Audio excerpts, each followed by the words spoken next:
Ahora vamos a dar la palabra, vamos a dar la bienvenida a la señora Dolia Garcete, que es la gerente general de la Asociación de Productores de Semillas de Paraguay.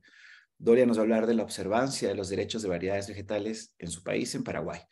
Dolia es ingeniera agrónoma por la Universidad Nacional de Asunción, Facultad de Ciencias Agrarias, doctorado en Ciencia y Tecnología de Semillas por la Universidad Federal de Pelotas, Brasil, área de actuación, Ciencias Agrícolas, Ciencia y Tecnología de Semillas, Sistema de Gestión de Calidad de Normas ISO y otras ingenierías tecnologías vinculadas. Bienvenida, Dolia. Muchas gracias por estar hoy con nosotros y por compartir un poco de la experiencia en Paraguay. Muchas gracias a ustedes realmente por la invitación. Es para mí una gran responsabilidad y un compromiso el desarrollar el tema observancia de los derechos de variedades vegetales en Paraguay. Y bien, voy a ir abordando los siguientes puntos. Realmente mis antecesores marcaron una importantes presentaciones y bueno, lo trataré de hacer con el mejor desempeño posible. Estaré abordando la introducción, un marco regulatorio, el alcance del derecho de obtentor de variedad, también las excepciones al derecho del obtentor, también actores de la cadena de semilla, cuáles son las fortalezas y debilidades del sistema y también los resultados.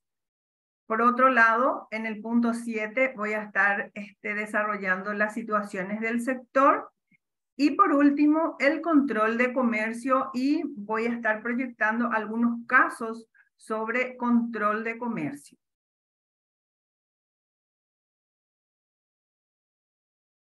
Voy a presentar a mi país. Tenemos una superficie de 406.752 kilómetros cuadrados y una población de 7.554.796 habitantes aproximadamente. Es un dato que generalmente ahora, según los datos del censo del año 2022, inclusive estamos con una menor población. Tenemos, nuestro país está ubicado, mi país está ubicado en el centro de América del Sur. Eminentemente es productor agrícola. Somos productor de alimentos y el 95% de esa producción agrícola es mecanizada, particularmente la producción de soja, trigo, maíz. Son realizadas sobre barbecho o en el sistema de siembra directa. De ese modo, haciendo más sustentable la producción. Nuestra posición en el país, somos primer exportador de azúcar orgánica al mundo. Tenemos la posición de segundo productor mundial de stevia. Somos sexto productor mundial de soja y noveno productor mundial de carne. Siguiente presentación es sobre el marco regulatorio. Quiero un poco mencionar que en el Paraguay tenemos un marco regulatorio que alcanza a la producción, comercio y protección de cultivares en una misma ley, que es la 385 del año 94. Y también tenemos la adhesión al convenio de la UPOV a través del acta del 98 por medio de la ley 988, que también es del año 1996. Sin embargo, quisiera mencionar que el marco regulatorio está aplicado, el organismo de aplicación de estas dos leyes y otras varias reglamentaciones que hacen a toda la cadena de producción y comercio y protección de semillas, está aplicado por el organismo oficial que es el SENAVE, a partir del año de su creación, que fue en el 2004. Y como la ley es del año 94, esta ley en ese tiempo era aplicado por el Ministerio de Agricultura y Ganadería. Hoy está bajo la tutela del SENAVE.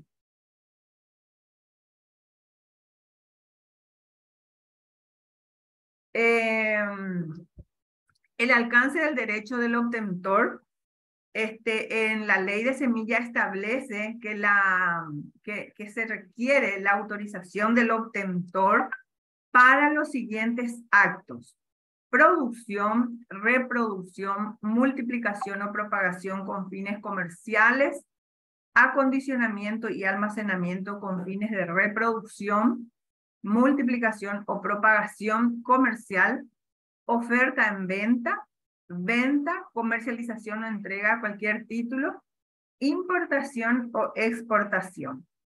Esta autorización del obtentor debe ser un documento escrito. Hoy día es manejado por documentos escritos, pero comunicado de forma digital, y debe llegar a la oficina de la autoridad de aplicación de la ley para todos los actos.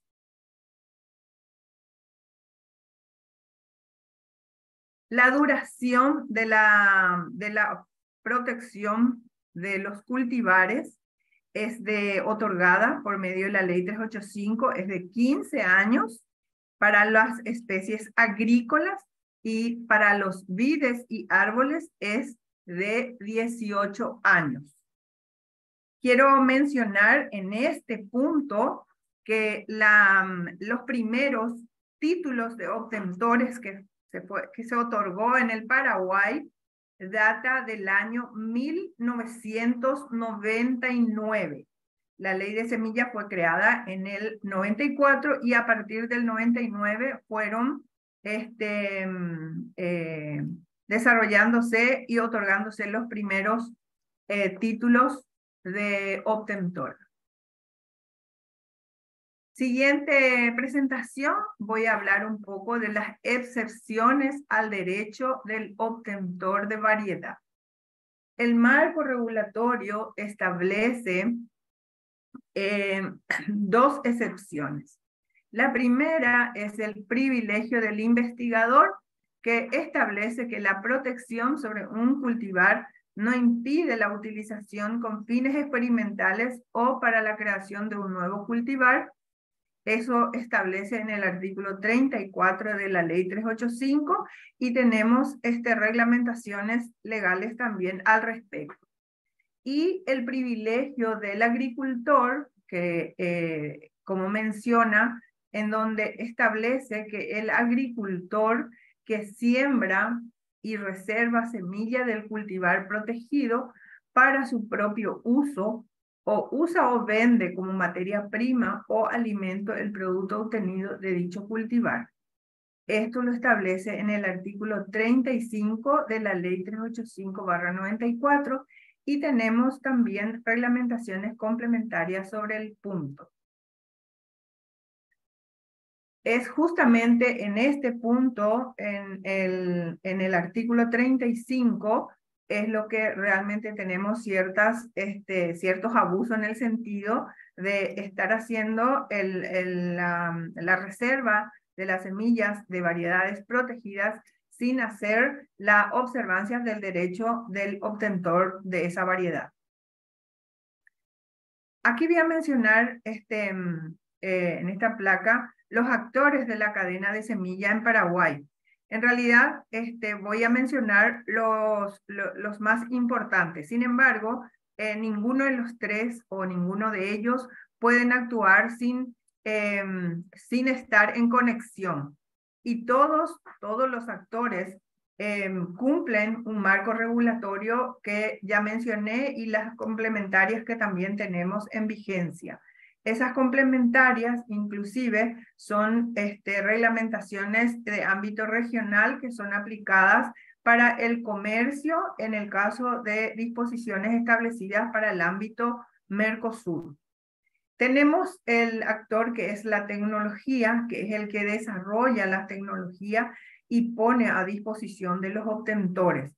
El segundo eslabón de la cadena sería el obtentor de la variedad. En este caso, es quien toma las innovaciones de las nuevas tecnologías y lo insertan dentro de un fondo genético para ir desarrollando las distintas variedades con las características que el agricultor requiere.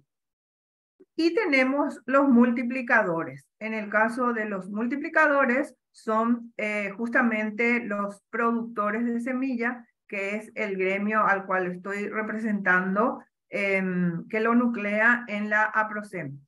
Luego tenemos los comercializadores, que en algunos casos son también los mismos productores y en otros casos no son productores de semillas, sino simplemente toman la producción de semillas de los productores en forma legal y lo comercializa. En ambos casos, el derecho del obtentor debe ser cumplido, dado que se rige por la ley si estamos hablando del comercio de una semilla legal.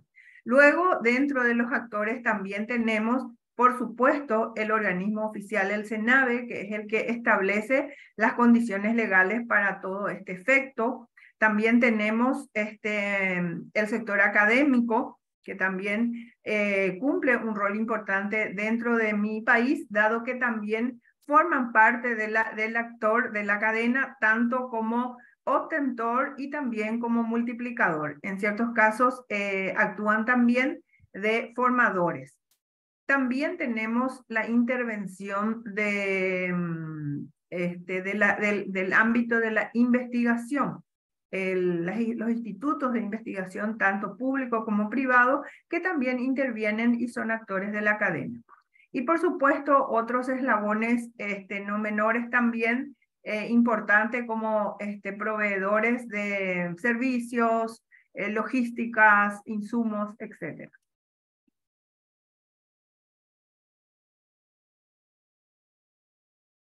El siguiente punto, voy a estar mencionando las fortalezas del sistema. Las fortalezas del sistema,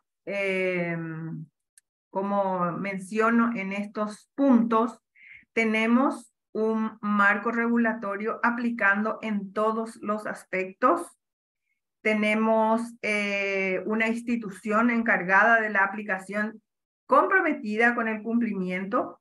En algunos casos, o en casi todos los casos, muy exigente con el sector que cumple la ley, y lo puedo mencionar, que es el sector de la producción de semillas legales, en donde justamente donde están los gremios, los productores de semillas, porque toda la disponibilidad de semillas legales son producidas por las empresas que lo integran la APROCEM, y el sector privado, tanto el sector semillero como el sector de los obtentores, apoyan el cumplimiento del derecho del obtentor de la variedad, y también promueven el uso racional de las variedades. ¿Cómo lo promovemos? Realmente tenemos actividades de comunicación de forma conjunta cuando va a comenzar la zafra, y también en los lugares donde tenemos reuniones como días de campo, exposiciones, talleres. Siempre estamos haciendo la promoción del uso racional de las variedades vegetales y la observancia del derecho del obtentor. Para estas actividades, tanto de difusión como para acciones conjuntas, el sector privado, tenemos convenios de cooperación con el organismo oficial. Actualmente tenemos un acuerdo tripartito entre APROCEN, PARPOP, que es el gremio de los obtentores, y el SENAVE, en donde nos comprometemos a cada uno a sumar los esfuerzos hacia una mayor observancia del derecho del obtentor, a una mejor aplicación del marco regulatorio y ante a un mejor control del comercio ilegal. También nosotros estamos apoyando eso. ¿De qué manera? El gremio de tanto de obtentores como lo de semilleros, lo que damos es las informaciones de los lugares donde se están produciendo estas semillas y también los supuestos lugares donde se está comercializando. Entonces, el organismo de aplicación de la ley lo que hace es llegar al lugar a hacer los controles correspondientes.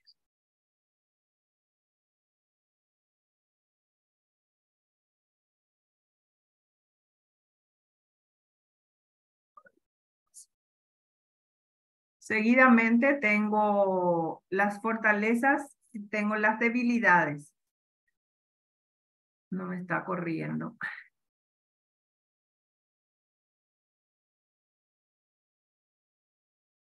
Perdón. Bueno, siguiente punto, tengo las debilidades. Como todo el sistema y todas sociedades, también tenemos nuestras debilidades. Y estas debilidades también lo menciono sobre el organismo oficial, que no se evidencia que las sanciones ejemplificadoras, es decir, se realizan los controles, pero no se evidencian las sanciones que sirvan de ejemplo, inclusive para otras situaciones. Los agricultores que con el amparo del artículo 35 usan y abusan del privilegio del agricultor que mencioné al principio.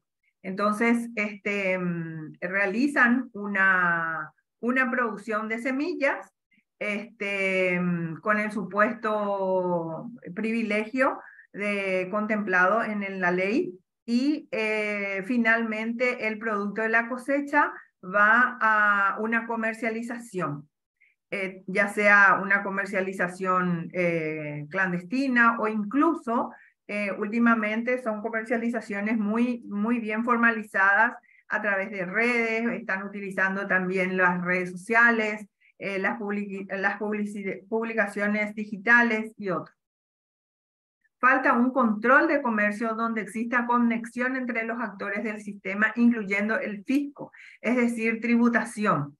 Nosotros desde el finales del periodo de pandemia, desde el 2021, estamos tratando de persuadir al gobierno oficial para poder tener un apoyo de la parte fiscal para que nuestro modelo de facturación pueda tener la declaración de la variedad y del registro de esa variedad, inclusive del lote que se está comercializando y sobre el cual se está facturando. Este sistema de tributación, hoy día en mi país tenemos un sistema de tributación electrónica, entonces esto va a facilitar mucho para que se pueda formalizar el control y también para que se pueda tener así un resultado de la tributación que corresponde a lo que es semilla certificada. Hoy día no tenemos esta información porque solamente tenemos el control de todo lo que pasa dentro del SENAVE y las tributaciones en relación a la emisión de las etiquetas de homologación. Y no tenemos en los datos del tributo fiscal, no tenemos la trazabilidad de los datos de las variedades y si esas variedades son unas variedades protegidas o no, y si el registro. Entonces, no existe esa trazabilidad en el caso de la facturación al fisco. También falta una intervención del fisco en el comercio de semillas. Es decir, acá en mi país le llamamos Por ejemplo, a la policía le llamamos, hay una secretaría que se llama Fiscalía, que es el que realiza las intervenciones en cualquier sitio, ya sea parte comercial o privado. Entonces, falta la intervención del fisco para el apoyo al organismo que realiza el control de la ley, es decir, al CENAVE.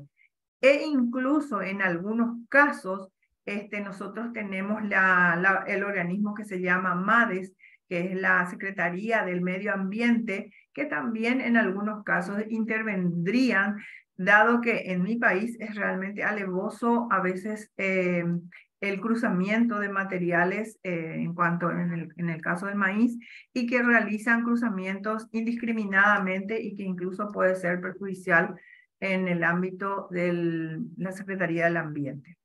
También tenemos la debilidad, y diría yo, después de ver la ponencia del ingeniero Diego Rizzo, tanto también de Chile y el de México, lo que nos falta es una comunicación y educación para la toma de conciencia en relación al uso de semillas certificadas.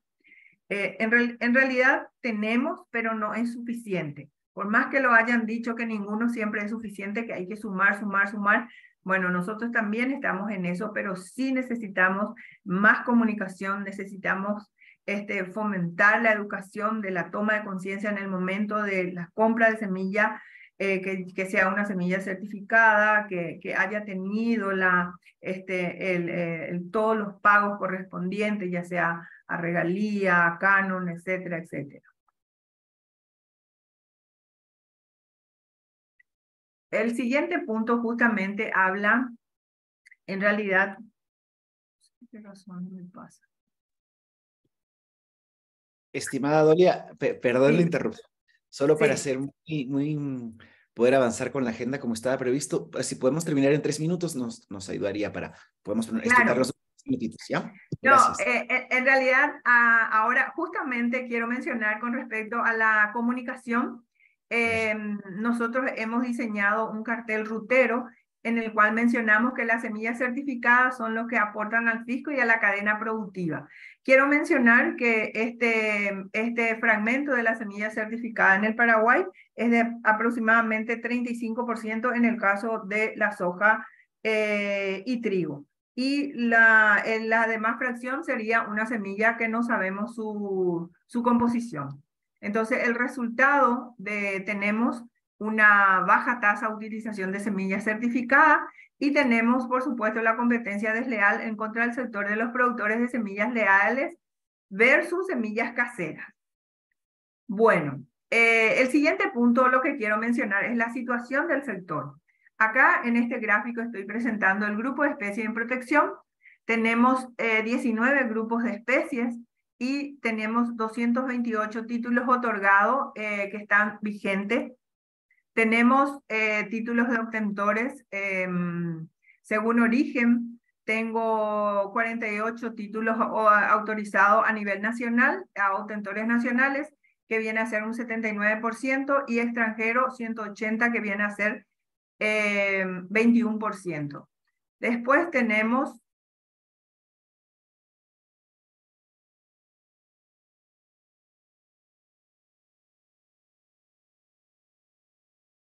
no sé si ustedes pueden administrar, no me corre la composición de los títulos otorgados. Tenemos el mayor porcentaje, 65%, se refiere a Glycinemax. El 16% corresponde a trigo. El 2,6% corresponde a una variedad forrajera, una especie forrajera que es Urocloa, y 2,2% corresponde a Stevia rebaudiana. Después tenemos 2,2% sésamo y luego avena estrigosa. Las demás especies solo en 1%. Tenemos 26 obtentores. Entre los cuales tenemos Estados Unidos, que tiene la protección de especies como Gossypium, Fragaria, Citrus, Arachis, Rubus. Alemania tenemos la protección de una oriza, Brasil tenemos avena, strigosa, urocloa, triticum, glicine. Argentina tenemos glicine y triticum, y México tenemos urocloa. Seguidamente voy a presentar algunos casos de control de comercio. Como mencioné, que realmente los casos de control de comercio se ha venido realizando desde el año 2000. Realmente en el caso del maíz tenemos del año 2012, tenemos un registro de materiales, esto es de conocimiento público, está publicado en la prensa y dice, gobierno sancionará con dureza la producción ilegal de semillas. Bueno, en el año 2012 fue el año de liberación de las tecnologías más de alta gama en el país, y a partir de ese momento también comenzaron a la producción del comercio ilegal en el caso del maíz. También en el año 2012 dice, SENAVE interviene parcelas ilegales de semillas de maíz.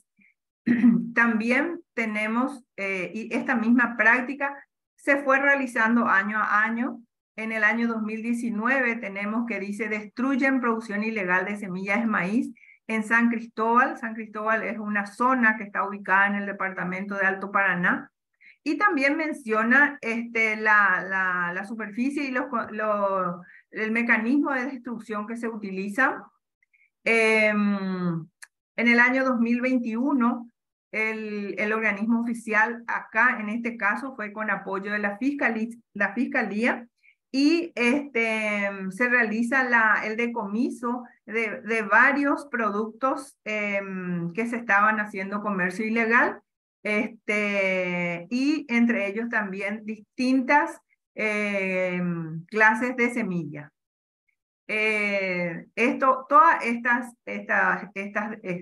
acciones, tanto de fiscalización como de destrucción, decomiso, todos son publicados, son informaciones, pero lo que no tenemos es el resultado, digamos, no tenemos el reporte de las sanciones que aplica. En este caso, la última intervención que tuvimos en el año 2022, menciona que SENAVE interviene parcelas ilegales de semilla de maíz en el marco de un operativo de fiscalización. Entonces, siempre están realizando los controles, pero no vemos los resultados que realizan. Bueno, hasta aquí mi presentación, espero haber cumplido los 3 minutos. Y estoy disponible para algunas preguntas o comentarios que quisieran. Gracias, Dolia. Muchísimas gracias por tu presentación, por tu tiempo, por habernos apoyado en este evento y contarnos un poquito lo que está sucediendo en Paraguay. Es interesante ver lo que nos has contado, el caso del maíz y las gestiones que vienen haciendo. Estamos cortos de agenda, no hay ahorita preguntas específicas, así que ha estado todo claro. Felicitaciones y gracias por eso. Muchas gracias a ustedes. Gracias, Dolia. Ahora damos paso a Oscar Vela. Oscar Vela se conecta desde Quito, Ecuador. Él nos va a hablar de los retos que enfrentan los obtentores de rosas en Ecuador y algunas recomendaciones. Recordemos que Ecuador está entre los 3 mayores exportadores de rosas del mundo, con lo cual es un producto muy importante para la economía ecuatoriana. Oscar Vela es escritor, doctor en jurisprudencia y abogado, graduado por la Universidad Católica de Ecuador. Tiene un diplomado en la Universidad Carlos III de Madrid en propiedad intelectual y medios informáticos. Ejerce la profesión desde el año 93. Es socio del estudio jurídico Tobar ZBS. Es además representante de varios obtentores europeos de rosas que operan en Ecuador y en Colombia. Y además Oscar es escritor, autor de varias novelas, entre ellas, varias de ellas reconocidas, publicadas por reconocidas editoriales como Alfaguara y Planeta. Oscar, bienvenido. La pantalla es tuya. Interesante poder verte hoy día y escuchar un poco lo que nos puedes contar de la situación de los obtentores de rosas en Ecuador. Muchísimas gracias, Alfonso. Confirmo nada más que se me escuche bien. ¿Se me escucha correctamente? Perfecto, perfecto. Muchísimas gracias, Alfonso.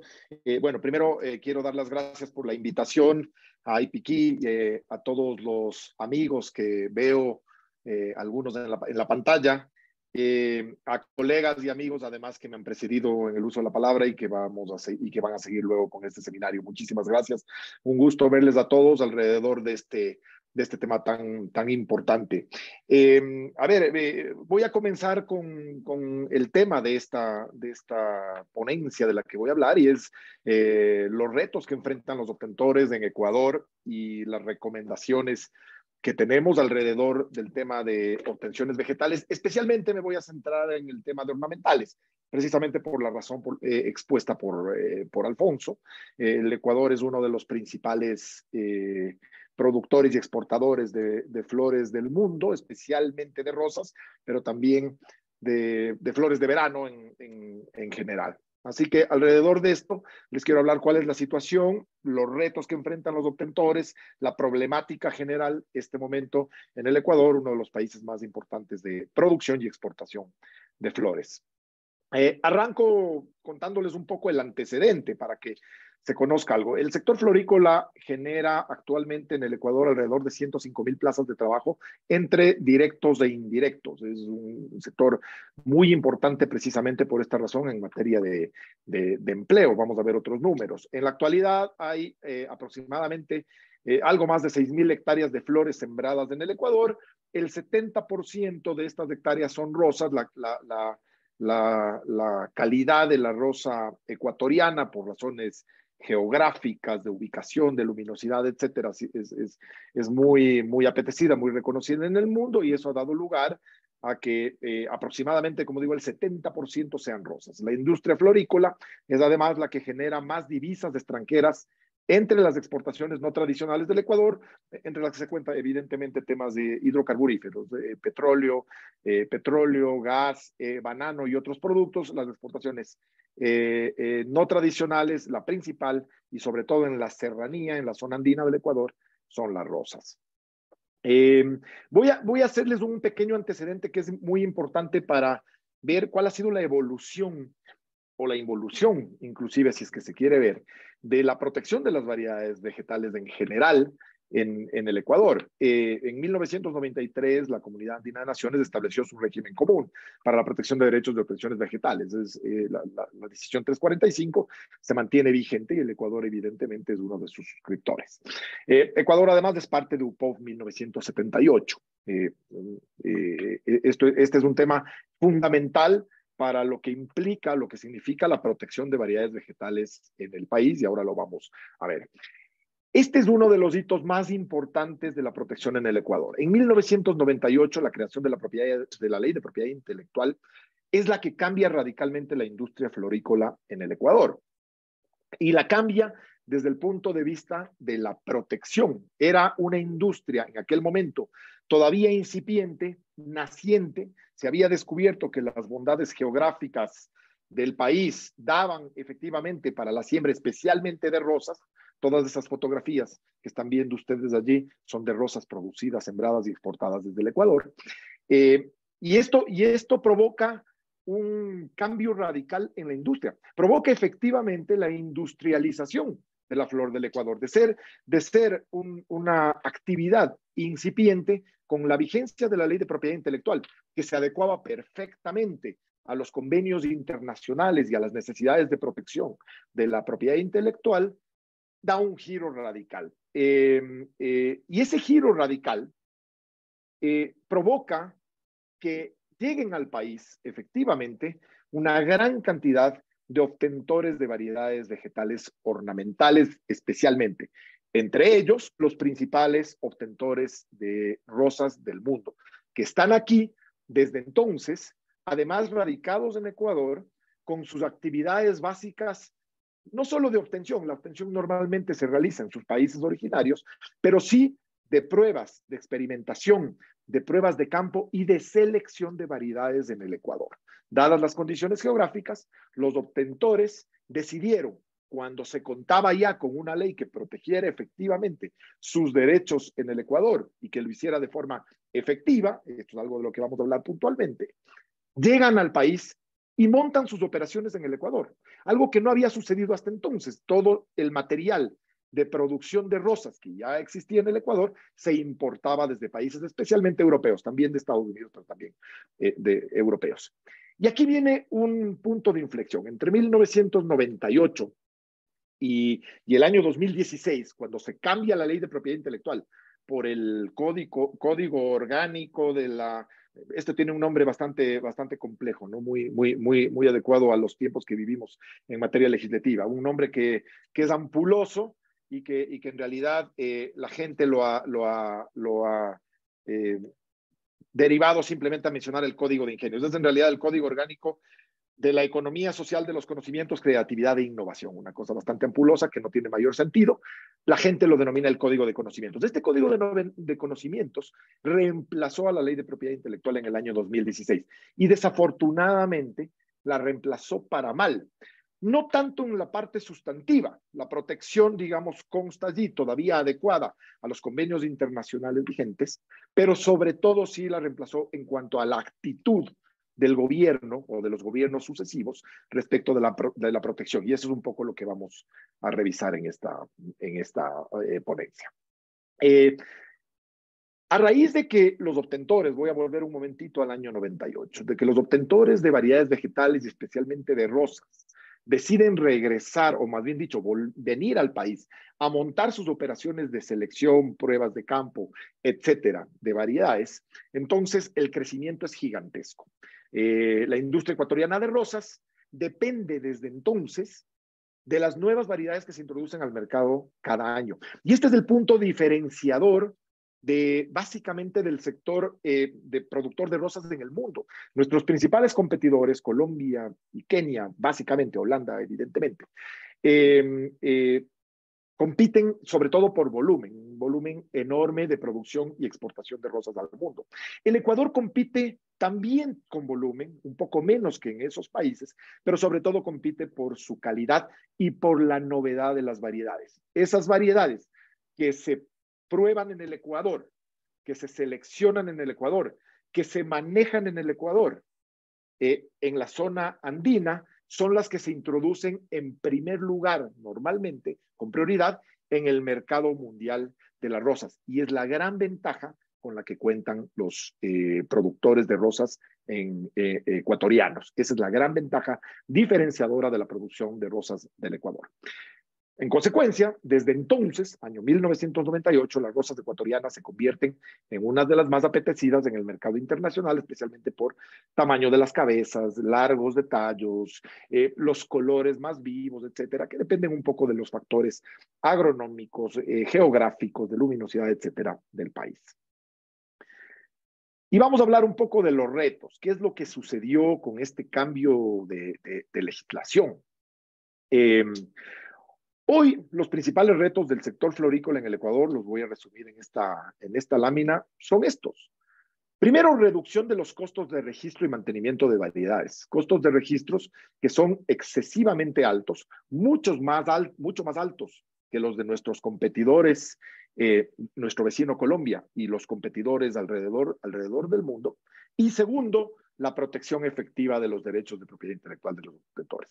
Y me refiero y recalco estas dos palabras, protección efectiva de los derechos de propiedad intelectual. Históricamente, y eso lo vamos a ver ahora, históricamente, esa protección, fue severa, fue muy fuerte, fue muy activa, efectivamente, desde el lado del gobierno, que con la vigencia de la ley de propiedad intelectual permitió reducir sustancialmente los índices de piratería, de ilegalidad, de variedades vegetales, especialmente de rosas y de otras flores, en el mercado.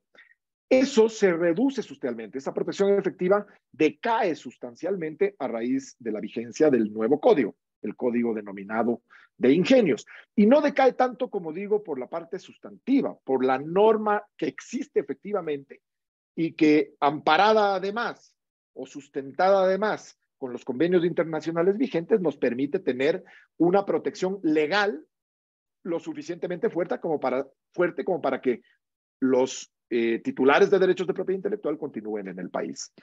Fíjense, una brevísima comparación de las tasas del SENADI, el Servicio Nacional de la Secretaría Ecuatoriana de Protección de los Derechos. Fíjense, son las más altas de la región. La solicitud de derecho del obtentor en el Ecuador cuesta aproximadamente $992, cuando en Colombia cuesta 338 o en Perú 103.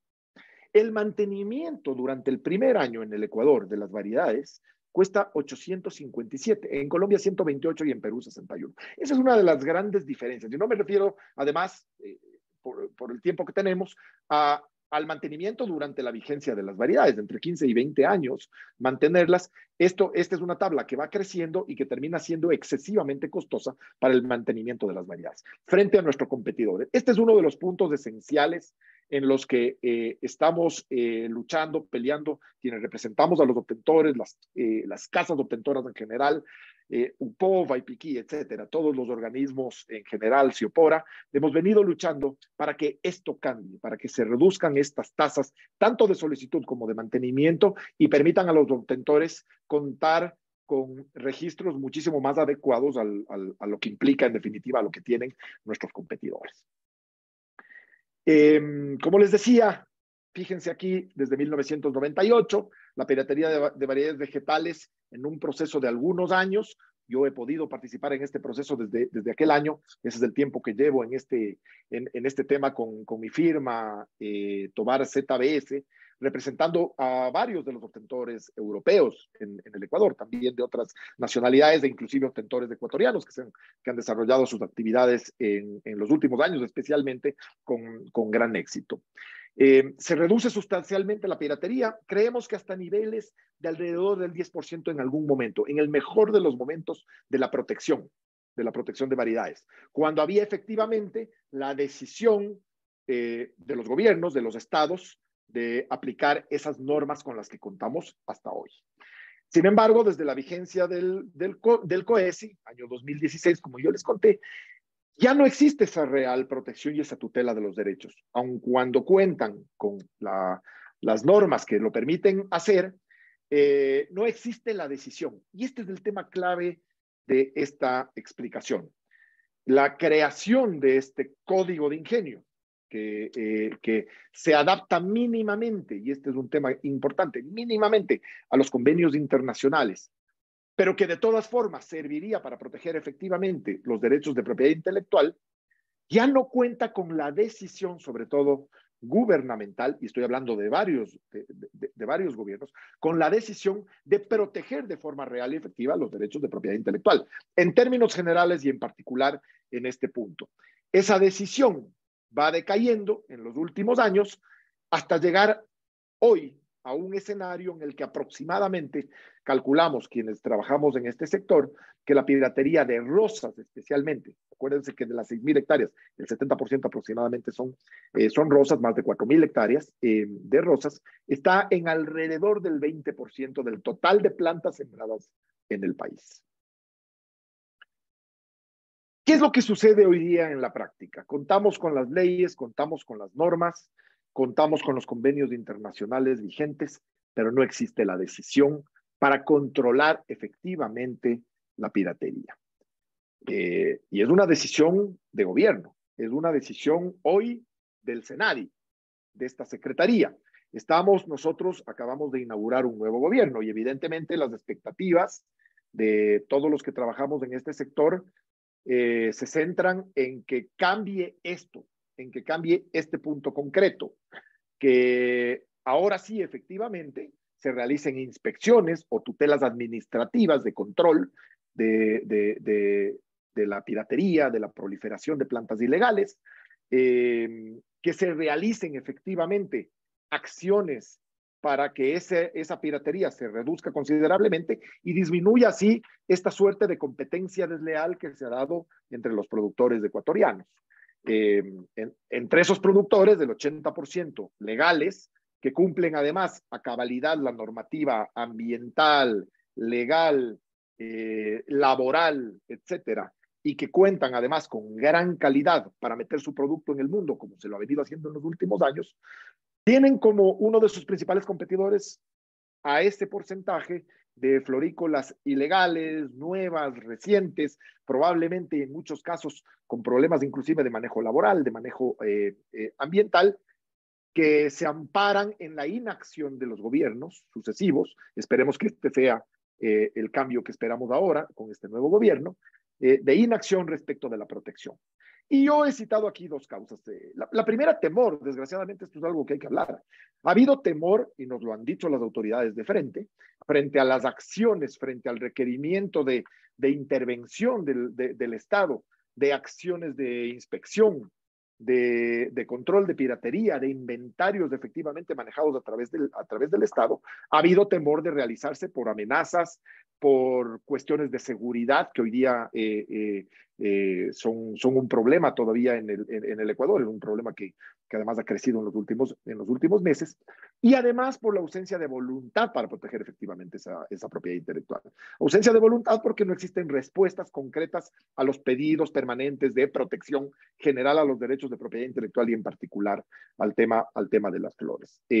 Como digo e insisto, a pesar de que existe la normativa como para cumplir a cabalidad con esa protección de los derechos de propiedad intelectual.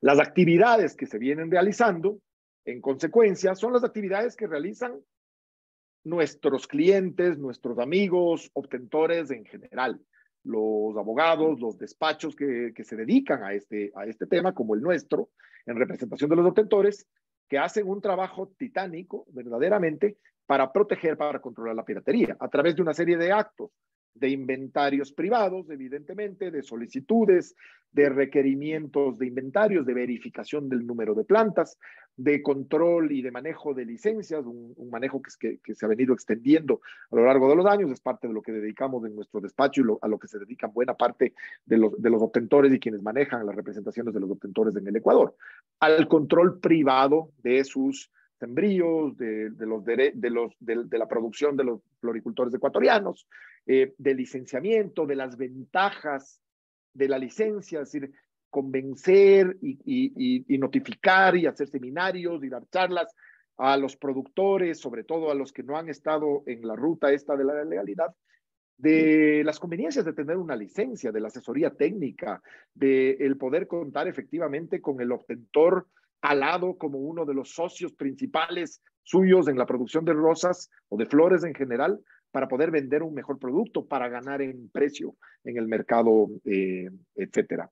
Es parte del trabajo que se hace, privado desafortunadamente, apartados casi del Estado ecuatoriano, a quien se le realizan constantes peticiones. Nosotros hemos solicitado decenas de solicitudes de tutelas administrativas, tanto de requerimiento de información a ilegales como de inspección en los últimos años, tutelas que no han sido atendidas con la oportunidad de vida y que se quedan represadas en el organismo público por una serie de razones que vamos a analizar ahora a continuación, además de las ya expuestas.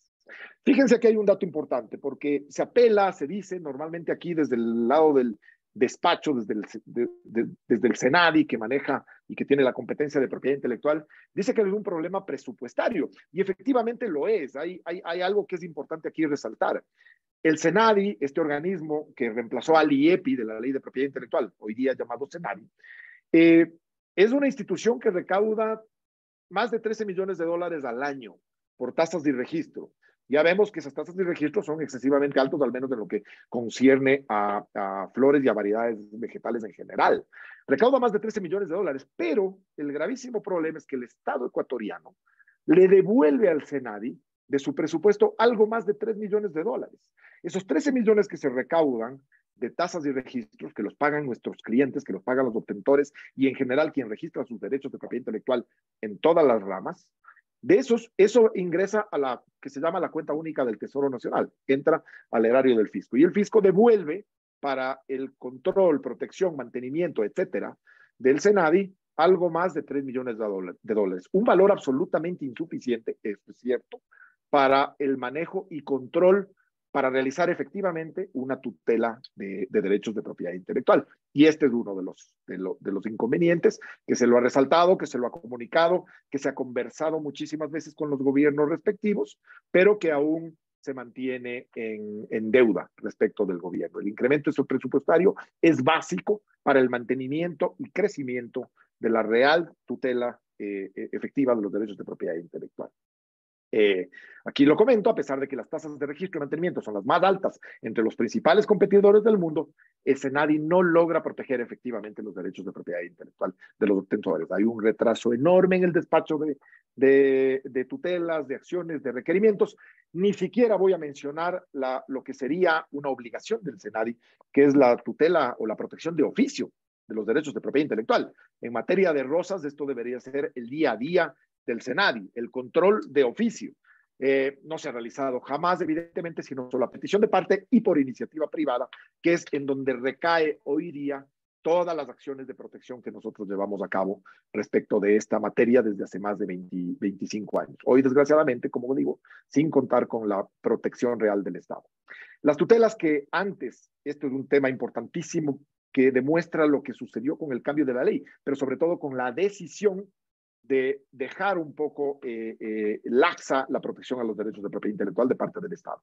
Las tutelas que anteriormente se resolvían en poquísimos meses, estoy hablando de 2 o 3 meses, que se resolvían además con providencias iniciales de inspecciones sorpresivas, se hacían acciones, llegábamos a las fincas, se incautaban y se llegaban a cerrar inclusive fincas, se incautaba el material vegetal sembrado en fincas, se colocaban sellos, se impedía la exportación, etcétera. Todas esas acciones que se resolvían en semanas y pocos meses, hoy tardan años en resolverse. Es decir, si yo presento una solicitud hoy día, probablemente en un par de años tenga algún despacho de algo respecto de este tema. Y ese es un problema fundamental para la protección efectiva de los derechos de propiedad intelectual. Lo hemos venido gritando desde hace mucho tiempo. Hemos trabajado con los organismos internacionales, con UPOF, con la misma IPIC, con todos los involucrados en este sector para llamar la atención al Estado de esta necesidad urgente de protección que evidentemente permita que no queden en indefensión los derechos de los obtentores y especialmente en esta rama de variedades vegetales, más especialmente todavía en el tema de las rosas. Hasta allí mi intervención, espero que haya sido de utilidad. Parte fundamental de esta ponencia era, como les digo, estos son los retos que enfrentamos, esta es la problemática que se enfrenta hoy día en el país. Y más allá de la proliferación y la extensión enorme, el crecimiento enorme de la producción de rosas, especialmente, pero de flores en general, en el Ecuador, un crecimiento que se sigue sosteniendo gracias a los números de exportación del país, contamos hoy con herramientas fuertes legalmente, con convenios internacionales importantes para nuestra protección, pero no contamos con una decisión gubernamental. Y ese es el punto esencial de esta ponencia. Muchísimas gracias y atento, por supuesto, a las preguntas o comentarios que se quieran. No, muchísimas gracias a ti, Oscar, bastante claro. Este es un tema, sin duda, que reviste gran importancia para la Unión Europea, conociendo que hay muchos obtentores de rosas trabajando ahí. Es un tema conocido, gracias por darnos la posición de los obtentores respecto de lo que está sucediendo. Pero claro, quedan algunas dudas. Es decir, por un lado, y conociendo yo la realidad en Ecuador, sé que hay funcionarios en el SENADI que conocemos, trabajamos con ellos, tienen buena voluntad, hacen un gran esfuerzo por hacer lo mejor posible, pero tú ya nos has dicho una realidad. Hay un problema también, probablemente de decisión política a nivel gubernamental, pero también de tema de recursos. Pero aquí surge una contradicción. Por un lado, nos cuentas que las tasas que recaudan para mantenimiento son de las más altas de la región. Es increíblemente la diferencia que existe si comparas a los países vecinos, Perú y Colombia, son altísimas.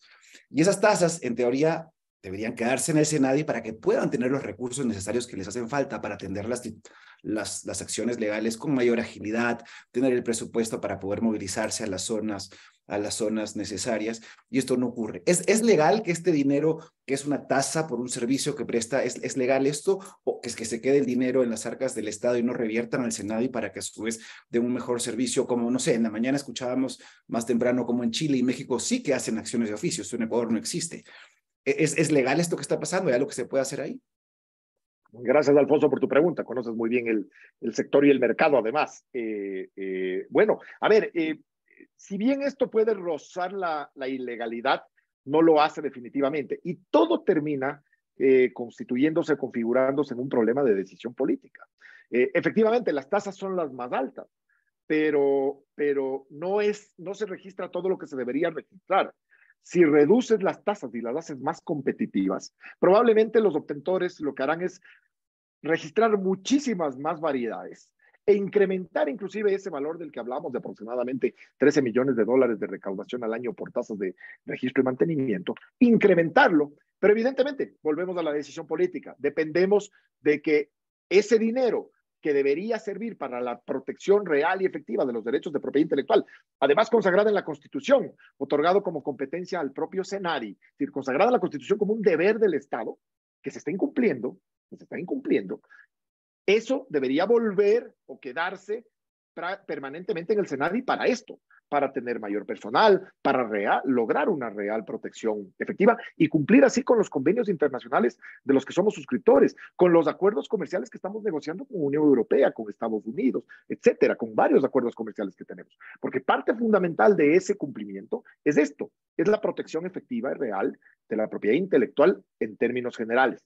Y ese es uno de los problemas de los que aqueja hoy día el Estado ecuatoriano y digamos y el gobierno naciente, de Noboa, que esperamos que efectivamente ponga atención a este punto.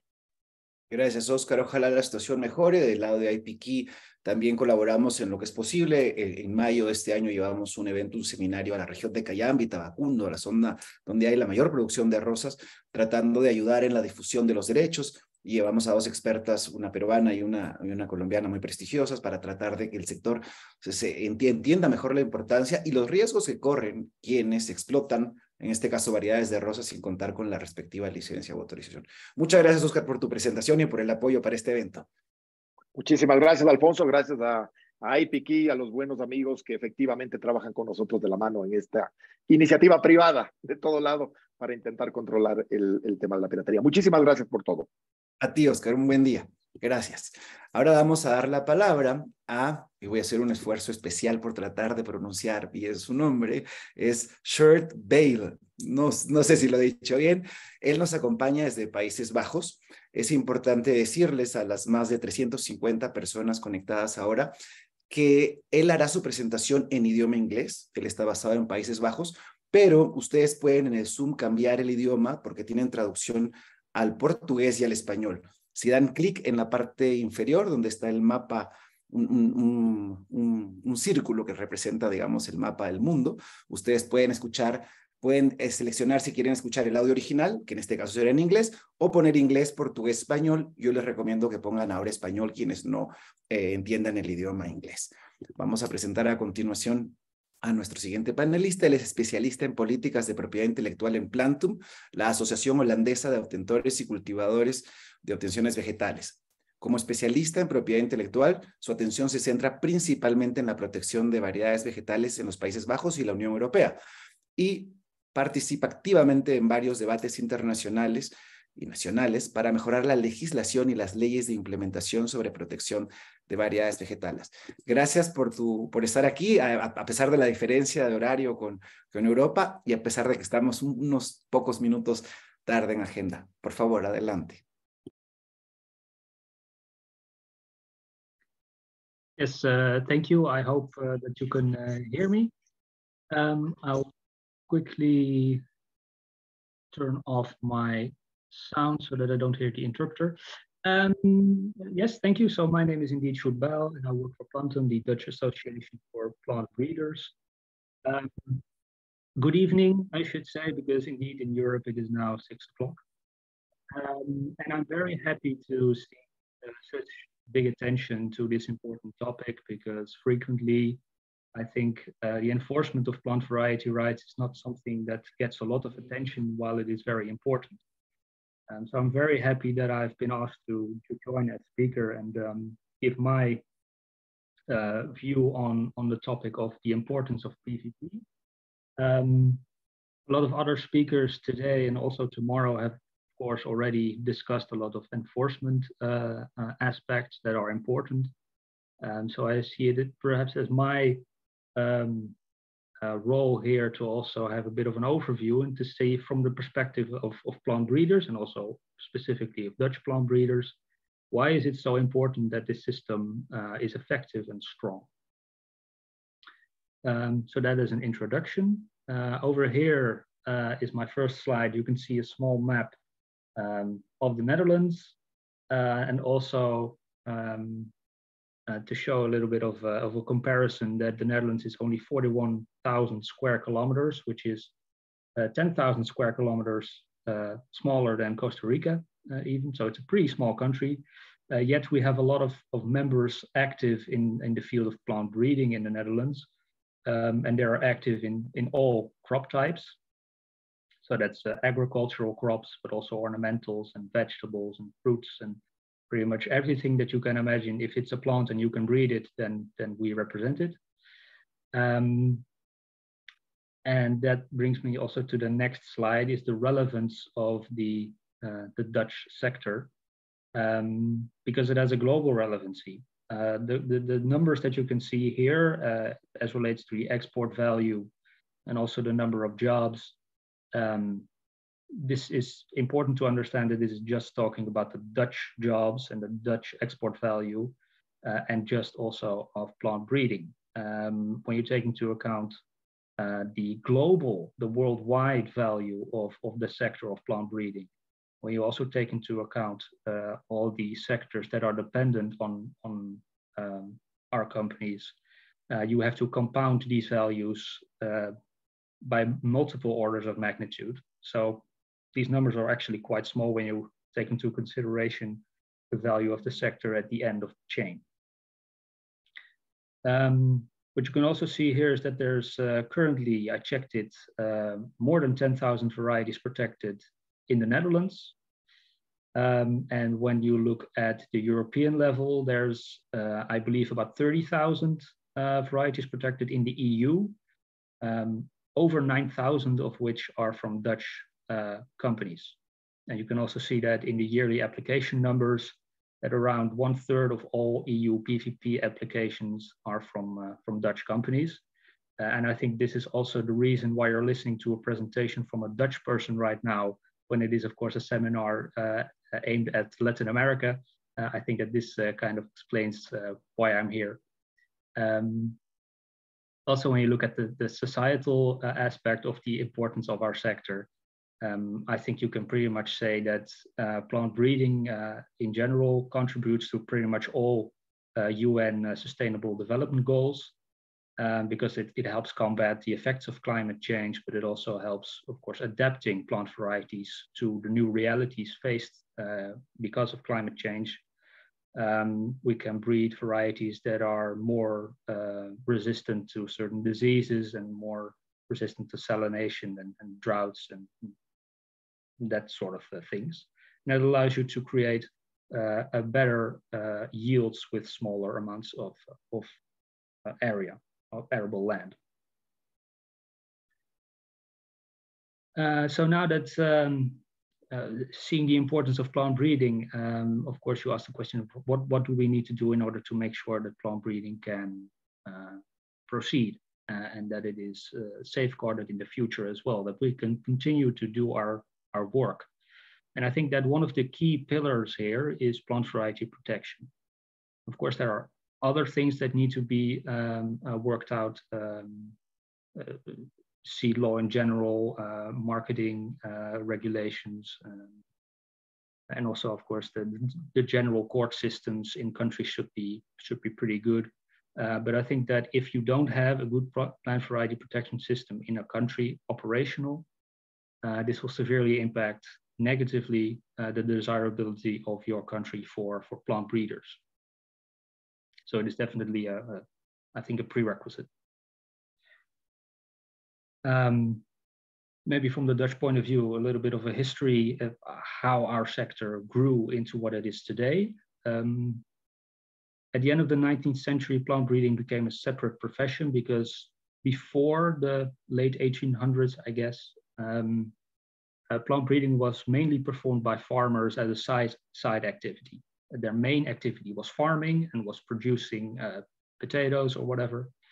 And then they had a small plot of land where they produced new varieties. When you remember the picture of the country, the Netherlands, that I showed you a few seconds ago, you will remember that it is very small. And this limited land availability certainly drove certain smaller farmers into the direction of trying to produce better material rather than more. Because as the agronomists that are here today as well will probably tell you, there's 3 things you can do to increase your yields, which is either use more land, increase input, such as pesticides, herbicides, whatever, or the third option would be improve your genetics. And well, back in those days, the only real option for Dutch farmers was to improve the genetics. And this was a win-win situation, because the farmers who transitioned into plant breeding had a new business which was profitable, and they could in turn help other farmers become more profitable.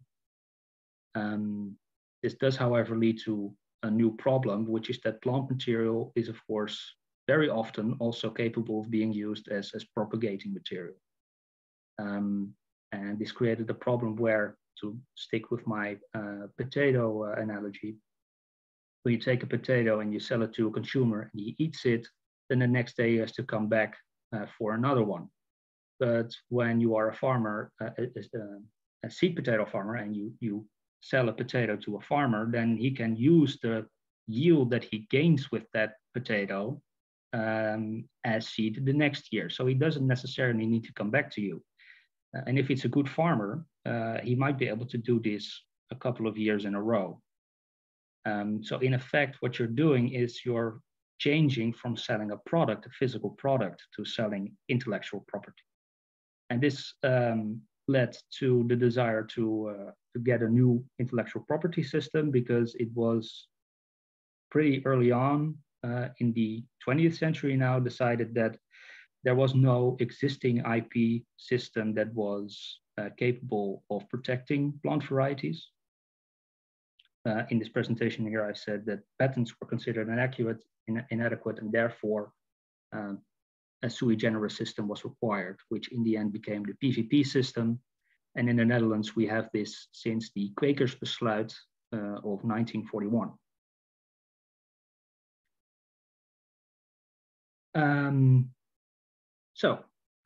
Maybe here it is good to start with the second bullet, because when you have PVP, there is, of course, the question of how can you make sure that the PVP system is effective. Well, you need to take into consideration that breeding is a very intensive and costly business. About 15% on average to upwards of 30% of the turnover of a breeding company gets reinvested into plant breeding. This is, when I first heard it, that was a shock to me, because it's almost excessively high. When you compare it to other sectors like technology businesses or pharmaceutical businesses, this is usually like 2 or 3%. So this is 15 to 30%. That's 10 times more. And another important thing to remember, and is perhaps the most important point of my entire presentation. So if you want to remember anything, it should be probably this. It is that a good variety, it doesn't only need to make up the cost that it took to develop that one variety, but it has to also make back the investment costs in multiple other varieties that were less successful. When you're a breeding company and you perhaps put 10 new varieties on the market in a given year, you'll be lucky if even one of them is successful enough to make a lot of money back. So I think that this explains also the need for a strong right, because if you miss out in this one occasion on this one valuable variety, then the entire future of your company is at risk. You cannot afford to lose on important varieties. And I think this also explains why it is such an important aspect to keep in mind for plant breeders when they consider expanding into new territories. One of the first questions that they are going to ask is there a strong and effective IP system in place, preferably plant variety protection, and if possible, up to the standards of UP of 1991, because that is, I think, the international standard as it's being viewed for by breeders. Because simply put, without a strong intellectual property rights system, breeders cannot justify sending their best material into that country. And this is, of course, this would be a shame, because that would also mean that farmers lose out on using the better varieties, and that would mean that well, society loses out. So it is important to have a strong and enforceable right. Let's start with the strength of the right. Over here, I've written down something that also other presentations have also covered, I think, which is what does a PVP actually give you? And that is the right for, well, these acts, to prevent these acts from being undertaken by any other person in relation to your variety. And this is primarily in relation to the propagating material, so not the harvest material. In UPOV 91, there is the cascade effect, which means that if there was no, that's actually the next slide, if a breeder has no reasonable opportunity to exercise his right in relation to the propagating material, then he is allowed to actually authorize or not authorize the use of the harvested material. I think this is a very important part of PVP internationally, because especially in perennial plants, such as most woody crops and fruits, this is a very important opportunity. If you miss out on the propagating material phase and a tree is planted and it continues to produce fruits, and you cannot actually use your plant variety rights against the marketing of those fruits, then the value of your plant variety protection is actually very small, very limited. So I think that especially for fruit crops and ornamental crops, it is vitally important that the PVP system actually also expands on the harvested material of the plant, which is not necessarily always the case in countries that do not have UPOV 1991 yet, or even at the moment. So I think that this is a very important aspect. And taken together, I think that this means that Article 14 of UPOV 1991, which I take as a baseline, makes for a very strong right. Now, some people might say it's too strong a right, but to those, I raise you Article 15 of UPOV 1991, which is the exceptions. And as you are probably aware, one of the most important exceptions in PVP is the breeder's exemption. This allows for the production of new varieties and the marketing of these new varieties.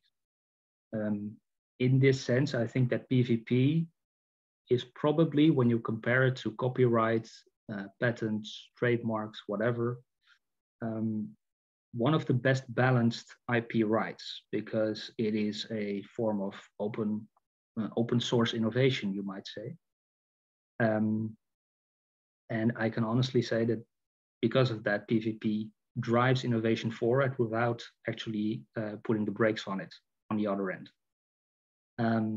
Other exemptions which are relevant to maybe mention here is the acts done for privately non-commercial purposes. So that's acts that prevent PVP from being invoked against people just multiplying on a very, very small, purely personal basis, flowers in their garden, for instance. It's not really relevant for most plant breeders to act in these cases, and PVP also makes an exception for that.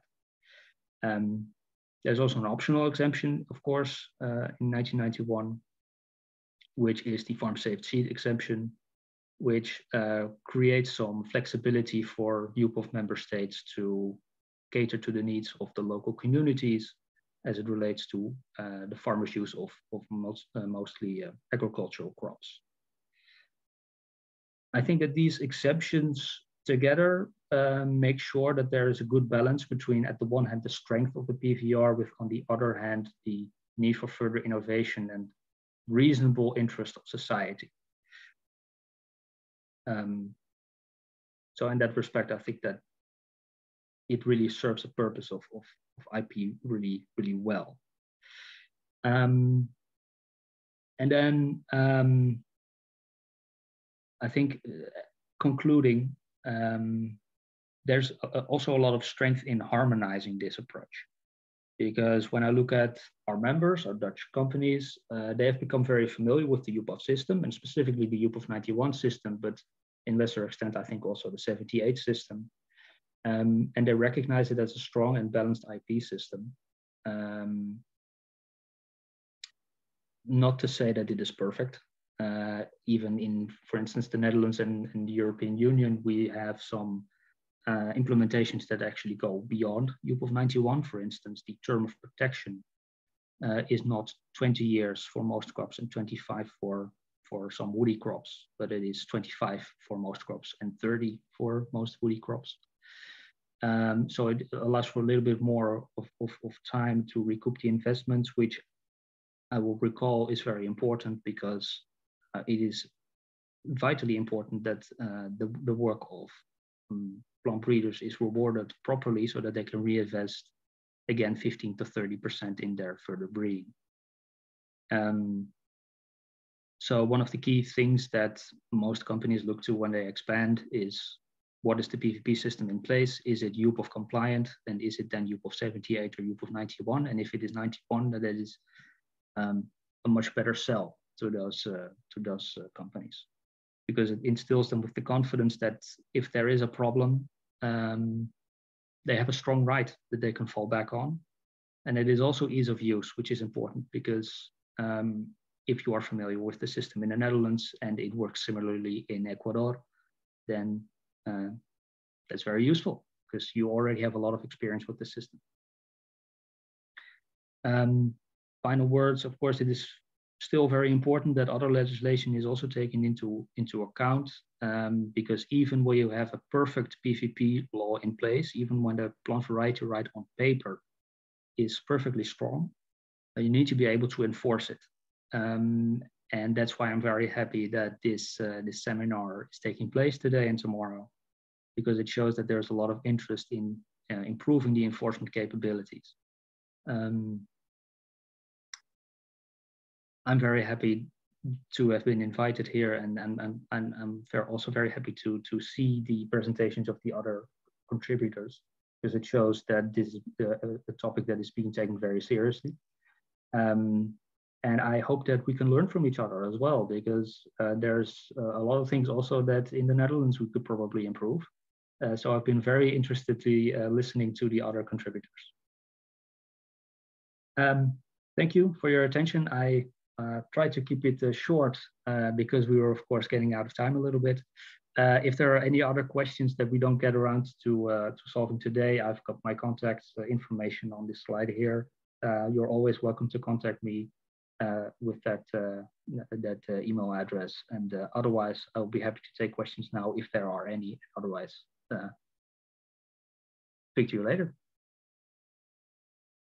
Muchísimas gracias por tu presentación, muy interesante lo que nos cuentas, ver que además ustedes son miembros de UPOV 91. En América Latina entiendo que solo Perú de Sudamérica y luego Costa Rica de Centroamérica y creo que República Dominicana hacen parte de UPOV 91 y eso sin duda ayuda. Ya mañana alguien de Perú nos va a contar lo que están haciendo por allá en temas de enforcement. Hay una pregunta que te la voy a leer, está en inglés en el chat, la leeré en inglés, dice, can you please explain if there are tax advantages to register variety? Voy a poner en audio original. Entonces, estábamos en varieties in Netherlands, the Netherlands and these or at other jurisdictions as compared to Latin America, and if so, how this way changed the registration strategy for your members? No sé si está clara la pregunta. I didn't catch the start of your question. I'm sorry. Could you repeat the start? Can you please explain if there are tax advantages to register varieties in the Netherlands? And if so, how this may change the registration strategy for the members? As far as I know, there's no real tax advantages to protecting a variety. Of course, there is the benefit to applying a variety both for market access and plant variety rights simultaneously, because you use the same DUS test and you use the same procedures. So it is cheap in the sense you can say if you're going to apply for market access anyway, you might as well protect it. But as I said, of course, there's a lot of varieties that maybe aren't valuable enough to instill this need for extra protection. So it is still not the case that all varieties that are applied for market access also have protection. This is also one of the key questions that I get sometimes from officials that have even been working in the sector for decades. Like, why don't you protect more varieties? Well, it's just a company decision, I suppose. Okay, perfect. Thank you for your answer. And of course, thank you for your presentation. Thank you. Ahora bien, ahora vamos a dar la bienvenida a dos expositores desde Uruguay, los señores Daniel Baize y Fernando Rincón. Ellos nos van a hablar de estrategias de control para un mercado formal de semillas. Vamos un poco cortos de tiempo, pero estoy seguro que vamos a ajustar. Ya estamos entrando al final de la primera jornada. Les cuento brevemente, Daniel Baize es ingeniero agrónomo, graduado en la Facultad de Agronomía de la Universidad de la República de Uruguay. Ingresó al Laboratorio de Botánica y Recursos Fitogénicos de la Facultad de Agronomía en el 78 y se retiró en el año 2003. Fue director del Instituto Nacional de Semillas de Uruguay, INASE, en representación de los comerciantes de semillas desde el 2004 al 2013.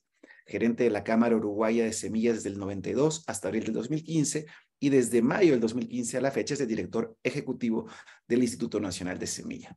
Por su lado, Fernando Rincón se graduó de ingeniero agrónomo por la Universidad de la República en el año 1997. Trabajó como asesor técnico en la Cámara Uruguaya de Semillas durante 8 años. Además fue docente en BIOS, Escuela de Negocios, desde 2008 a 2017 en la carrera de analista de agronegocios.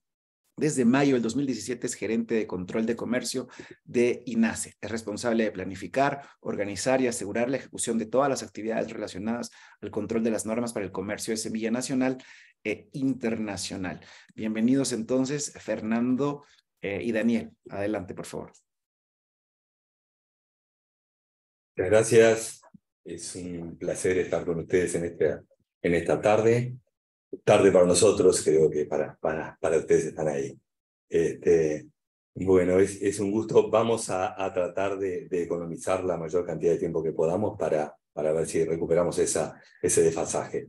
Bueno, en cuanto a estrategias de control de comercio para un mercado formal de semillas, nosotros queremos empezar hablando de cuál es la característica. No vamos a hacer una exposición exhaustiva del sistema regulatorio, me parece que no tiene sentido. El que quiera detalles después podrá ahondar por privado o en las preguntas, pero es importante la diferencia que tiene respecto a la mayoría de los países que tienen regulado este tema, que es que la política en materia de semillas es prerrogativa del Ministerio de Ganadería, Agricultura y Pesca.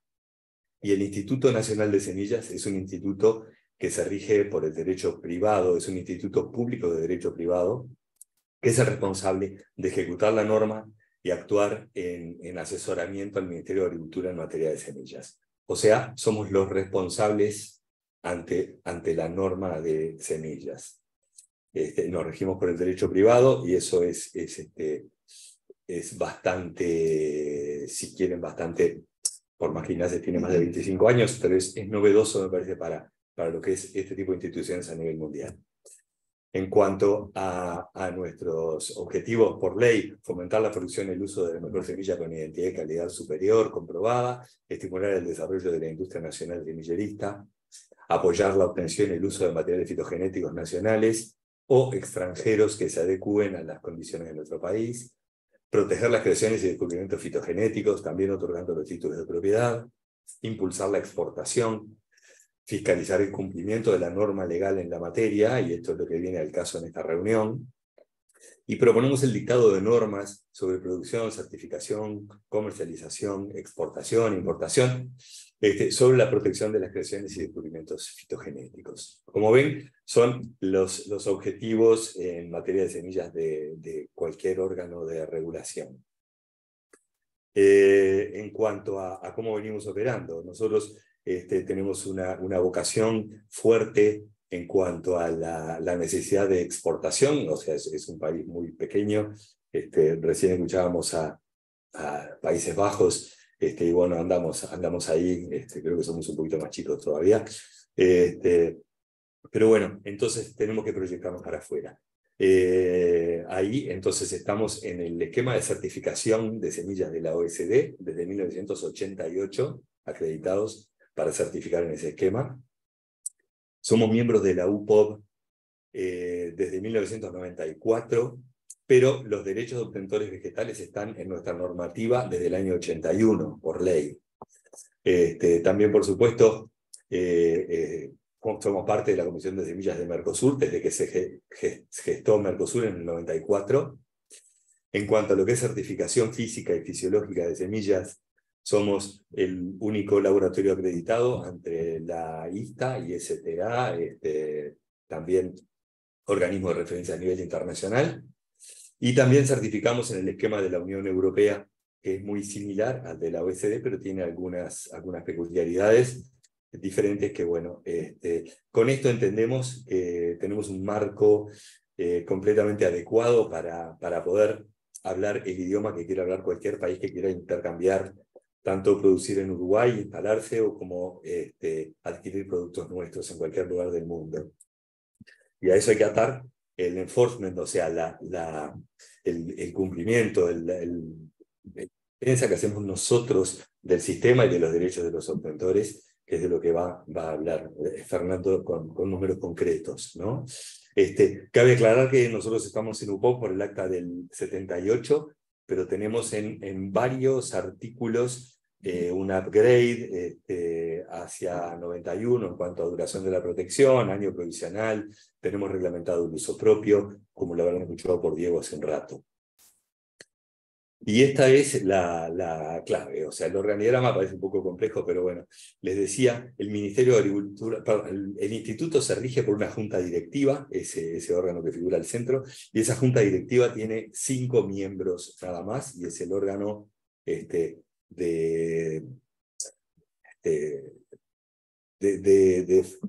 autoridad del INASE, ¿no? Tiene un delegado del Ministerio de Agricultura únicamente, 2 delegados de usuarios de semillas, y acá me refiero, son agricultores, son farmers, son usuarios de semillas. Por otro lado, otros 2 delegados, uno de productores y otro de comerciantes de semillas. Con estos 5 miembros se constituye la junta directiva, y lo importante es que justamente esta composición privada, con todos los intereses posibles representados en esta junta directiva a través de las delegaciones, es que se logra esa armonización y ese trabajo conjunto en cuanto a tener claro el objetivo y para dónde ir.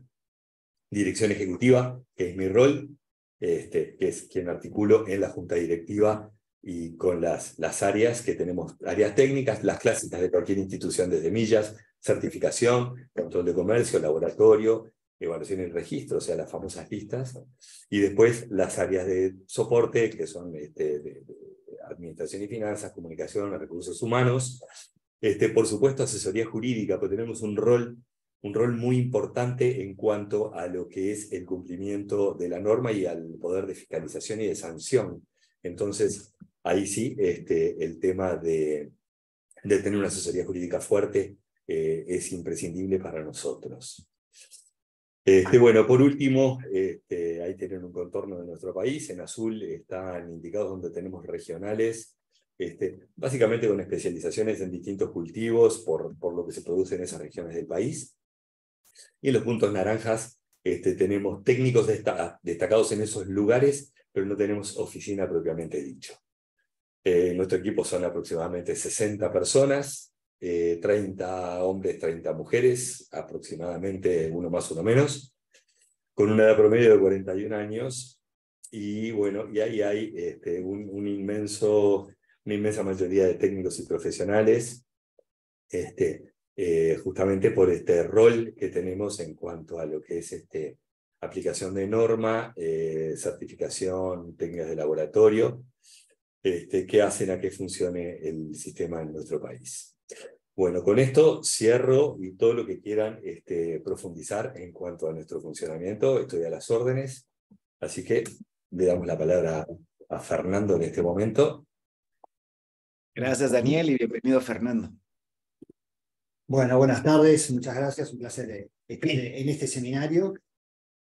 Daniel menciona, a nuestro juicio, dos temas claves, que es tener una normativa que sea completa, que sea moderna y que sea aplicable, y una junta directiva que es el órgano superior, el órgano supremo, el cual está altamente representativo, es altamente del mercado semillerista, y que tiene además la firmeza al momento de poner las sanciones para que se pueda cumplir con los derechos del sector, entre otros temas. Tenido esto como base, es que nosotros armamos lo que son algunas de las estrategias de control de comercio, como ahí menciono, lo que parece básico, pero que es el tener un diagnóstico del conocimiento del mercado semillerista, ¿no? Es decir, saber dónde nosotros encontramos el problema. Para poner un ejemplo, nosotros hay dos especies que son de las más sembradas en Uruguay, que es el caso de soja y el caso de trigo. Ambas especies, casi el 100% son cultivares que están protegidos. Y hay un punto que hoy lo mencionó más temprano Diego Rizzo, que entre el 45 y el 50% de la semilla que se siembra en Uruguay para esas dos especies viene de la reserva del productor. Y es ahí donde nosotros encontramos los principales problemas en cuanto a las violaciones del derecho de los obtentores. Sabida esto, tenemos otras estrategias, que es la capacitación. Capacitación permanente en temas técnicos y jurídicos, no solamente a los técnicos inspectores, que entiendan cómo se puede aplicar esa ley y la normativa y que sea aplicable, sino a lo que es a todo el sector. Después profundizo un poco más en esto. Algo ya nombró Daniel, el tema de los operativos, se focaliza en determinadas zonas, en determinadas zafras y especies. Eso actúan todos los técnicos en determinados momentos. El punto 4, lo que para nosotros es básico, que son las alianzas, tanto con instituciones públicas y privadas, tanto nacionales como regionales. A nivel nacional, el caso de Grupop, como de otras gremiales, como los vendedores de semillas, los productores de semillas, con el Ministerio de Ganadería. Y bueno, hoy lo nombró Diego más temprano también, recientemente, hace un poco más de un mes, hicimos un convenio con INASE Argentina para intercambiar no solamente capacidades técnicas, sino también información. Si bien en los hechos ya se venía dando, creo que esto le dio un marco normativo y de compromiso aún mayor de lo que teníamos. Este tipo de seminarios también son estratégicos para INASE Uruguay. Además de, por supuesto, todo lo que es el apoyo del resto de las áreas dentro de INASE. Como nosotros siempre decimos, todo el INASE de alguna forma es parte del control. Y lo último, dentro de las estrategias, es tratar de que los técnicos inspectores se concentren y que tengan aún más tiempo en lo que es la fiscalización pura y dura de otras actividades como son las importaciones o a veces el muestrear lotes con certificados internacionales, que lo puedan hacer otros terceros y nosotros de alguna forma auditados. Sabiendo esto, y asociado a las estrategias, voy a hablar de algunas herramientas de control que están asociados a esas estrategias y que para nosotros es básico, lo que es las campañas de comunicación, el trabajo preventivo que hace INASE Uruguay con todo el sector, pero principalmente para lo que nosotros que es el foco del problema que es a nivel de los usuarios, a nivel de los productores rurales, que es donde hemos encontrado las mayores infracciones a los productores vegetales. Que entienda el usuario, el productor rural, no solamente que el manejarse una bolsa blanca, una bolsa ilegal, como nosotros llamamos, que no solamente tiene consecuencias agronómicas, sino que tiene consecuencias legales, y aparte de la importancia que tiene el uso de la biotecnología para el Uruguay. Para ello, hemos hecho campañas desde ya unos años a la fecha, y últimamente desde el año pasado y este año se ha trabajado con filmaciones, videos, testimonios a nivel en el campo mismo con los productores, en el cual participan y cuentan sus experiencias con respecto tanto al uso ilegal de algunas semillas, como lo que serían las ventajas de utilizar una semilla legal. Eso de ahí hay, por supuesto, después, como dice Daniel, si quieren profundizar, hay mucho material sobre estas campañas, que lo creemos muy necesario, como obviamente trabajar en todo lo que son las redes, que es la forma de llegar, vuelvo a repetir, a lo que es nuestro núcleo, que es el más difícil de llegar, que es al productor rural. Tomar conciencia de todo lo que sucede y que conozca lo que es la normativa. Lo otro que nosotros manejamos, decimos, pero ¿cómo llegamos al problema? ¿Cómo llegamos a esos productores? ¿Cómo llegamos a identificar dónde puede estar el problema? Para ello tenemos algunas herramientas, que ahora algunas voy a desarrollar un poquito más, que es la colocación de GPS en las máquinas móviles de procesamiento. Ahora voy a profundizar un poco más en eso. Las denuncias, hoy lo nombró Diego, nosotros tenemos cerca de más de 200 denuncias por año, cuando hace unos años teníamos apenas 10. Hemos generado un vínculo con todo el sector semillerista, el cual nos ha generado confianza y aparte hemos obtenido resultados. Más del 50% de las denuncias que nos hacen encontramos infracción y el resto genera un ambiente propicio como para que también eso se genere. Lo otro es el tema, la creación de una guía de identificación de semillas, que ahora la voy a desarrollar un poquito más. Y paso lo que es, para lo que nosotros es clave, es la parte de inteligencia, como nosotros le llamamos, ¿no? Es decir, el hecho no solamente de generar bases de datos, como el Registro Nacional de Cultivares, el registro de empresas, la declaración de movimientos de semillas, que están obligados tanto plantas de procesamiento de semillas como los que venden semilla, y todo lo que son los acuerdos que se han logrado con organismos oficiales, principalmente el Ministerio de Ganadería, de entregar bases que a nosotros nos permita hacer un cruce de información para poder focalizar rápidamente dónde está el problema. Y voy a uno de los, para nosotros ya novedosos del 2017, que es la colocación de las plantas de procesamiento. Nosotros, inclusive con el resto de las gremiales, con Urupop, con Cámara Uruguaya Semilla y con los productores de semillas, hemos encontrado que uno de los escapes principales de la semilla legal es a través de las plantas que brindan servicio de limpieza de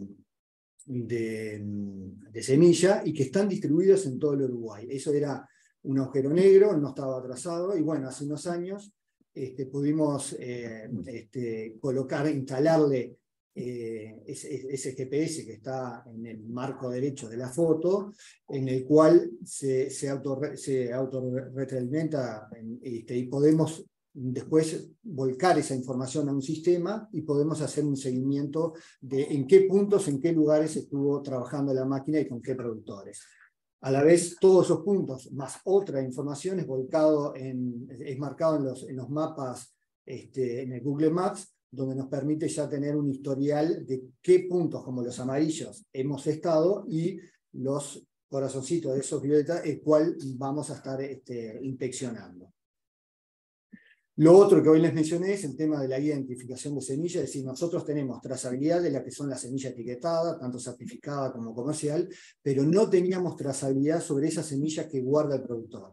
Es así que se crea en 2017, ya existía algo similar, se crea, se implementa y ya en 2018 se pone en práctica con sanciones importantes, que es que todo productor y las plantas de procesamiento deben tener una guía de identificación de semillas donde dicen qué volumen reservan, en dónde la van a sembrar y la tienen que mantener esa guía durante un año. Eso se les pide en cualquier momento y la tienen que tener completa. Por supuesto que además la variedad, la especie, la variedad que cumple y en caso, por supuesto, de ser cultivares protegidos, el tema de la factura. Eso ha sido también un punto muy importante que hoy nos trajo mucho dolor de cabeza en los primeros años, pero hoy se cumple a rajatabla y se han tomado conciencia en ese sentido.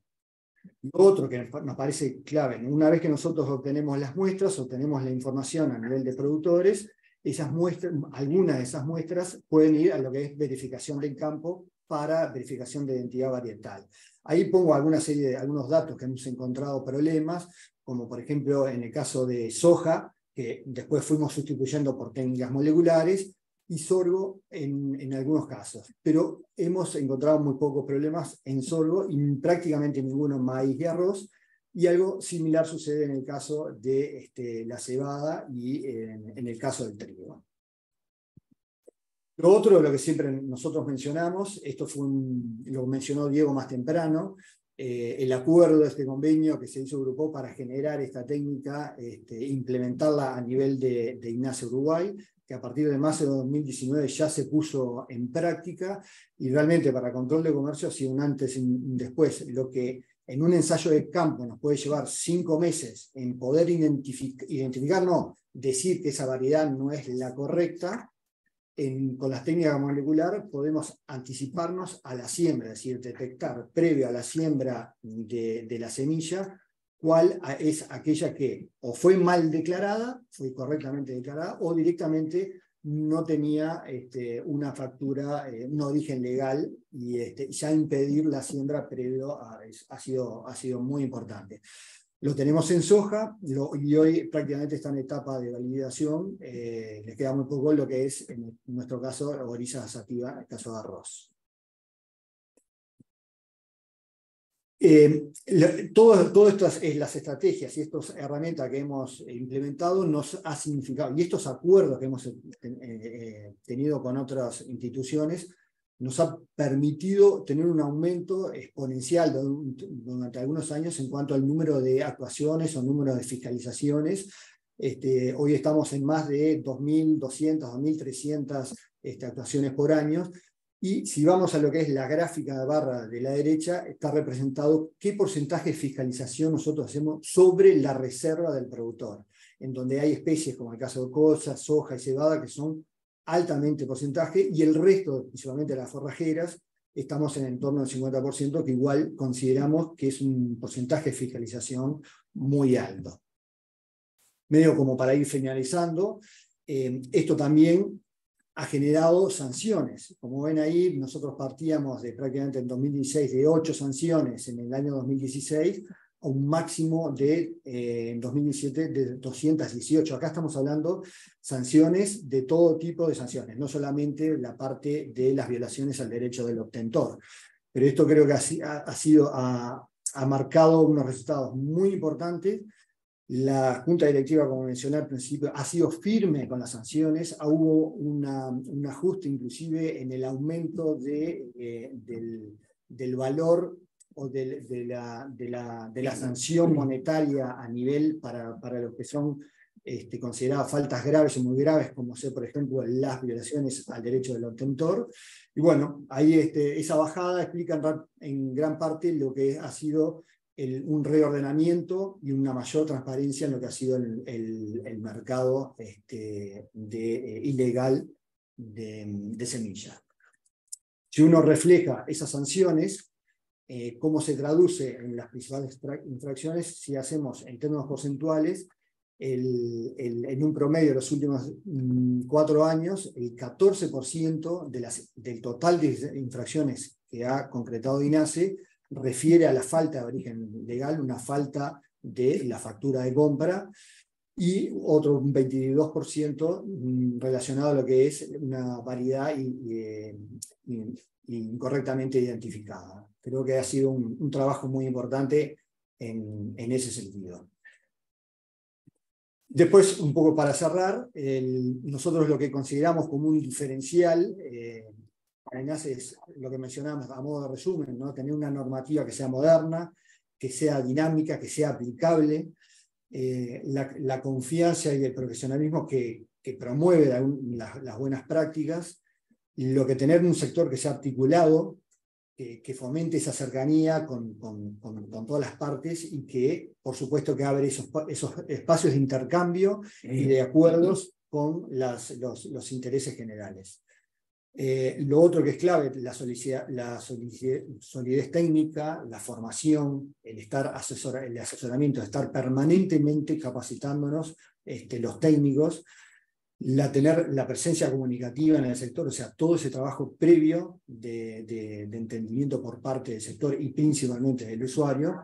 Y bueno, esas estrategias de fiscalización creemos que hoy son adecuadas. Hoy lo mencionaba, que estamos en lo que es las malas prácticas o la legalidad, está permanentemente buscando nuevas estrategias, y creo que la fuerza que puede hacer INASE junto con otras instituciones de estar acomodándose y de estar siempre previendo a esas posibles prácticas, creemos que es clave para INASE Control de Comercio. Genial, muchísimas gracias a ambos por sus presentaciones muy claras. No hay preguntas, creo que han estado lo suficientemente claros, así que es una buena señal. Les agradecemos mucho por su apoyo y bueno, esperemos que nos puedan acompañar también en la jornada de mañana. Muchas gracias.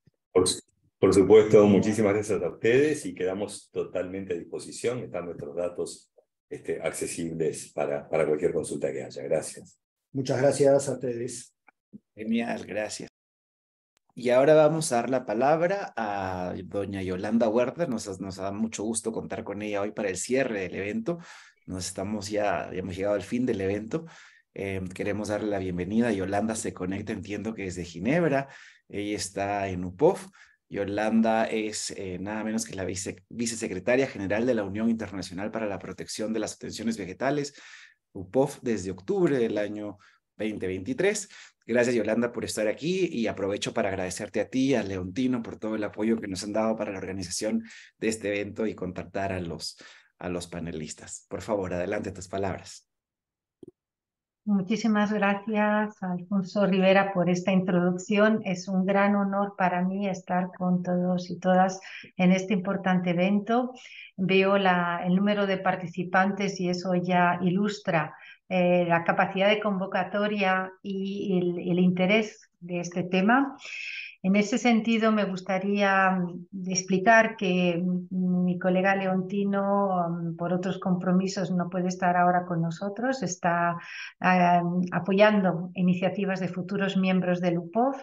Y hoy en día hay 78 miembros del UPOF que cubren 97 países, con 2 organizaciones intergubernamentales que también son miembros, la Organización Africana de la Propiedad Intelectual y la Unión Europea.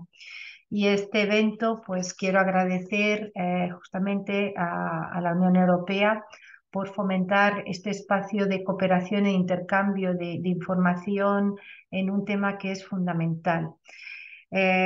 Para ponernos en el contexto, quizás mencionar que la agricultura es un sector clave para los países de la región de América Latina y el Caribe. Y si comparto las estadísticas del año 2022, los países de la región recibieron el 6% de todas las solicitudes recibidas por los miembros del OPOV, es decir, 1.600 solicitudes del total de solicitudes en los miembros del OPOV, que era 27.000. Eso revela la oportunidad para aumentar los incentivos para el desarrollo de nuevas variedades en el sistema UPOV. Y como bien sabemos, se tardan muchos años en desarrollar nuevas variedades, y es por ese tema que es muy importante tener una protección eficaz y también medidas eficaces para ejercer los derechos si hay dificultades. Y en ese sentido, el convenio del UPOV requiere que los miembros del UPOV tienen que adoptar las medidas necesarias para la aplicación del convenio y los recursos legales apropiados que permitan defender eficazmente los derechos.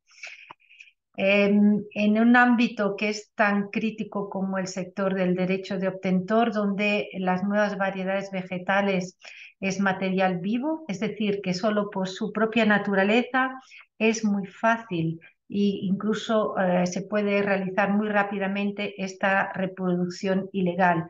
Y es por este motivo que la protección es fundamental.